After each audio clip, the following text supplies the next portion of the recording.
নমস্কার, দেখছেন talk to Bangla. আমি অভিষেক রয়েছে আপনাদের সাথে। এই মুহূর্তে যে খবর নিয়ে উপস্থিত হয়েছি, ভারতীয় জনতা পার্টির মধ্যে এই মুহূর্তে কে এই ধরনের ভিডিওগুলো ভাইরাল করছে বলুন তো? যে ভিডিওগুলোর মাধ্যমে বেশ খানিকটা অস্বস্তিতে পড়তে পারেন দেশের প্রধানমন্ত্রী নরেন্দ্র মোদী, এবং যে সাইটগুলো তিনি নিজের সম্পর্কে দেখাতে স্বচ্ছন্দ বোধ করেন না, সেই সাইটগুলোকে একদম ধরে ধরে তুলে এনে ভিডিও ভাইরাল করা হচ্ছে। কারণ এই মুহূর্তে আরো একটা ভিডিও ভাইরাল হয়েছে, যখন সর্বভারতীয় সভাপতি হিসেবে নীতিন নবীন তিনি নির্বাচিত হলেন। সেই বস, যাকে একদম বস হিসাবে নরেন্দ্র মোদী আখ্যায়িত করেছেন। আচ্ছা, আপনারা কখনো পারবেন আপনাদের অফিসে গিয়ে বসের হাত ধরে টেনে এদিক থেকে ওদিকে নিয়ে আসতে? আপনারা বলবেন কি কথা বলছি আমরা, তাহলে তো চাকরি চলে যাবে। কিন্তু সেই ঘটনায় তো দেখা গেছে, সেই ঘটনায় ছবিতে ধরা পড়েছে, এবং নীতিন নবীন, যাকে সর্বভারতীয় সভাপতির পদে ভারতীয় জনতা পার্টি বসিয়েছে, সেই নীতিন নবীন ক্যামেরার ফ্রেমে চলে আসছিলেন, নরেন্দ্র মোদীর ক্যামেরার ফ্রেমে চলে আসছিলেন, এবং তাই জন্য তাকে হাত ধরে একদম হিড় হিড় করে টানতে টানতে নরেন্দ্র মোদী একদিক থেকে আরেক দিকে সরিয়ে নিয়ে এসছেন, যাতে তার ক্যামেরার ফ্রেমের কোনো অসুবিধা না হয়। আপনারা দেখেই বুঝতে পারছেন ভিডিওটা, যে নীতিন নবীন এবং নরেন্দ্র মোদী নাম ছিলেন, এবং ক্যামেরা কোন দিকে আছে সেটা তো সবাই সেই সম্বন্ধে একটা ওয়াকিবহাল থাকে না, কিন্তু নরেন্দ্র মোদী তিনি তো সবসময় ক্যামেরা সম্বন্ধে অ্যালার্ট থাকেন। একদম ক্যামেরা যেদিকে থাকে সেদিকে তাকিয়ে তিনি বিভিন্ন সময় পোজ দেন। সেই সমস্ত ছবি তো আপনারা বিভিন্ন সময় দেখেইছেন। কিন্তু এবার যে ঘটনাটা ঘটলো, সেটা বোধহয় অনেক কিছুকে ছাপিয়ে গেল। তার কারণ, যাকে বস বলেছে নরেন্দ্র মোদী, সেই সর্বভারতীয় সভাপতির একদম হাত ধরে, একদম কুনুই ধরে তাকে টানতে টানতে এদিক থেকে ওদিকে নিয়ে গেলেন, কারণ ক্যামেরার ফ্রেমে তিনি চলে আসছিলেন। আপনারা দেখেই বুঝতে পারছেন, নীতিন নবীন বুঝতে পারছেন না যে তিনি কি করবেন, তার কি করা উচিত, তার কি ভুল হয়ে গিয়েছে, বা নরেন্দ্র মোদী কি ইঙ্গিত করতে চাইছেন। এর পরবর্তীতে আপনারা দেখুন আরেকটা বিষয়, নীতিন নবীনকে যখন সিঁড়ির মধ্যে দাঁড় করিয়েছেন নরেন্দ্র মোদী, হাত নাড়ছেন পাবলিককে উদ্দেশ্য করে, সেই জায়গা থেকে একদম নীতিন নবীন তার থেকে তো উপরের সিঁড়িতে দাঁড়িয়ে আছেন, কিন্তু উচ্চতা তো নরেন্দ্র মোদীর থেকে বেশি হয়ে যাচ্ছে। তাহলে সেই ক্ষেত্রে নীতিন নবীন একবার উপরের সিঁড়িতে দাঁড়াচ্ছেন, একবার নিচের সিঁড়িতে দাঁড়াচ্ছেন। একদম রীতিমতন থতমত পরিস্থিতি নীতিন নবীনের জন্য, এবং তিনি বুঝতেই পারছেন না যে কি করতে চাইছেন নরেন্দ্র মোদী। হঠাৎ করে আমাকে টানলেনই বা কেন, এখানে দাঁড় করিয়ে পেছন দিয়ে নিজে এসে দাঁড়ালেন কেন? এই বিষয়গুলো রীতিমতন এই মুহূর্তে কিন্তু চাপের একটা পরিস্থিতি তৈরি করছে ভারতীয় জনতা পার্টির জন্য। এবং যে প্রশ্নটা উঠে আসে যে কংগ্রেসের মধ্যে যেমন ভারতীয় জনতা পার্টি স্পাই রাখা আছে, সে তারাই বিভিন্ন রকম খবর দিয়ে দেয়, সেরকম খবর আমরা বিভিন্ন সময় শুনতে পাই, কিন্তু ভারতীয় জনতা পার্টির মধ্যেও কি কংগ্রেসের স্পাই রাখা রয়েছে? তা না হলে এই ধরনের ভিডিও কে ভাইরাল করে? এবং এই ভিডিও যেখান থেকে তোলা হয়েছে, ভিডিওটা আপনারা দেখেই বুঝতে পারছেন ভিডিও কোয়ালিটি অনেক দূর থেকে তোলা হয়েছে, সেটা তো নরেন্দ্র মোদী জানেন না, কেউ না কেউ ফোনে তুলে ফেলছে এই ভিডিও।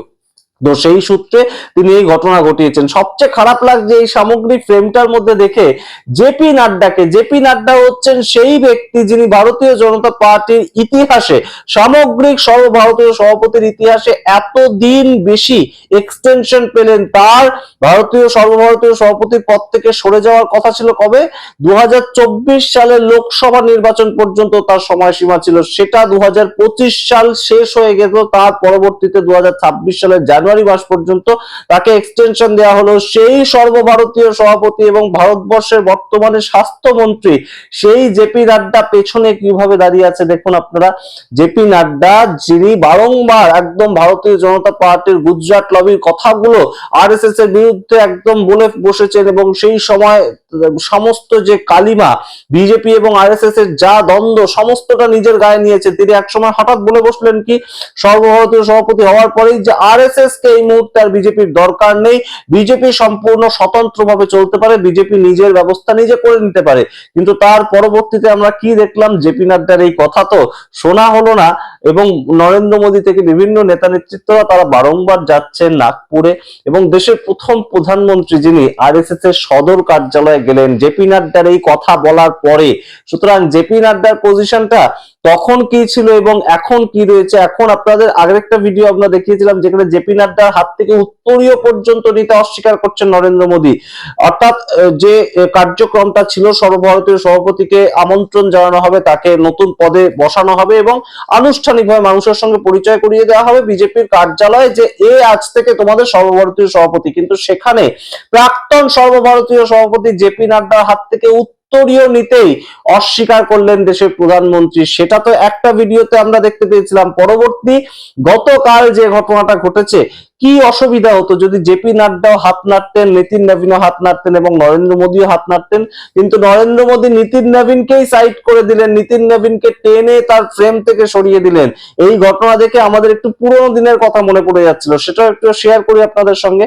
পুরোনো দিনের কথা বলতে 2014 সাল, তখন সবে ভারতবর্ষের প্রধানমন্ত্রী হয়েছেন নরেন্দ্র মোদী এবং তিনি গিয়েছিলেন ফেসবুক তাদের যে মেন কার্যালয় সেখানে, এবং সেখানে ভারতবর্ষের প্রধানমন্ত্রী নরেন্দ্র মোদী গিয়েছেন, মার্ক জুকারবার্গ তার সঙ্গে কথাবার্তা বলছেন এবং একটা বড় একটা সেখানে বোর্ড থাকে, সেখানে বড় বড় যারা মানুষজন যান তারা কিছু না কিছু লেখেন।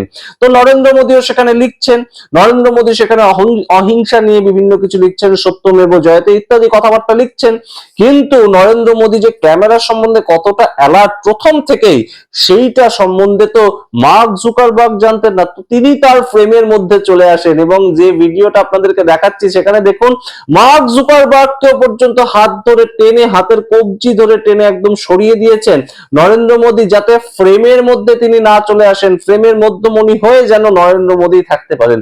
সুতরাং নরেন্দ্র মোদীর এই ধরনের আচরণ সেদিন যেমন মার্ক জুকারবার্গ বেশ খানিকটা হতচকিত হয়ে গিয়েছিলেন, কারণ কোন বিশ্বের নেতাই এই ধরনের যে ক্যামেরা অ্যালার্ট হয়ে থাকতে পারে সেটা তো মার্ক জুকারবার্গের ধারণা ছিল। তিনি বিভিন্ন বিশ্ব নেতার সঙ্গে, রাষ্ট্রপ্রধানের সঙ্গে দেখা সাক্ষাৎ করেন, কিন্তু নরেন্দ্র মোদী তাকে যেভাবে তার দপ্তরের মধ্যে দাঁড়িয়ে হাত ধরে টেনে নিলেন যে আমার ছবিটা উঠছে না সঠিকভাবে, আপনি আমার ছবির মধ্যে চলে আসছেন, সেই জায়গাটা কোথাও গিয়ে যেন আবারও রিপিটেড হলো।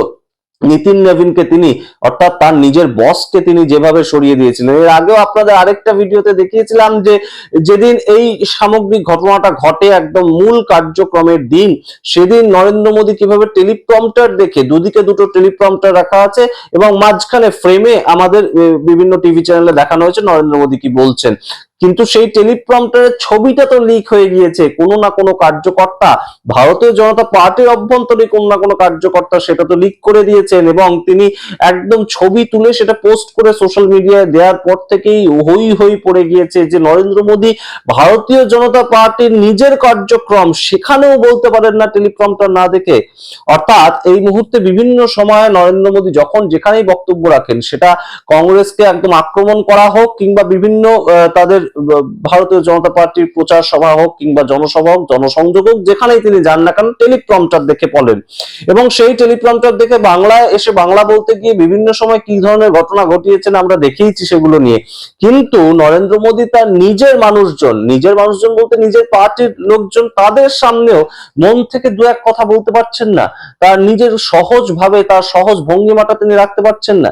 এই প্রশ্ন উঠেছিল এবং টেলিপ্রম্পটার থেকে শুরু করে এই যে ভিডিওটা আপনাদের আজকে দেখালাম, কিংবা জেপি নাড্ডার হাত থেকে উত্তরীয় নিতে অস্বীকার করা সেই যে ভিডিওগুলো, কে ভাইরাল করছে বলুন তো?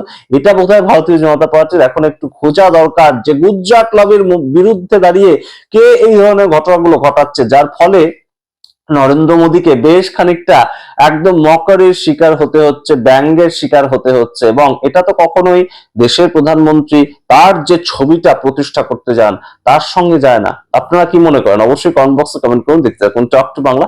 অবশ্যই টক টু বাংলা ইউটিউব চ্যানেলটিকে সাবস্ক্রাইব করে দিন। ধন্যবাদ।